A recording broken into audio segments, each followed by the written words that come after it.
uma wena uzalwa kusukela ngomhla ka-20 kuJanuwari kuyoma nge-18 zikaFebruwari, wena okusho ukuthi uyi-Aquarius. Njengoba uyi-Aquarius, wena iy'nsuku zakho zokwehla kwamafutha umhla ka-8 kuNovemba. Okusho ukuthi wena amafutha akho ayehla ngomhla ka-8, ngomhla ka-9 ayakhuphuka. Uyalungiselela-ke ngaphambi kokuba amafutha akho ehle yenyuke ngokudla kahle.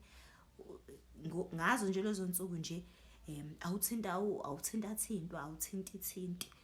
Uma ushadile uyamchazela unkosikazi wakho nomyeni wakho, uyamchazela so that nonke nizoyi-understanda lento yakho ukuze siqonde kuleya 10% loya okukhulunywa ngayo eBhayibhelini abawu-interpreta as i-tithe, kodwa thina siyazi ukuthi ukhuluma ngokusebenza kwengqondo yamuntu ngoba only 10% is needed, the rest ye-universe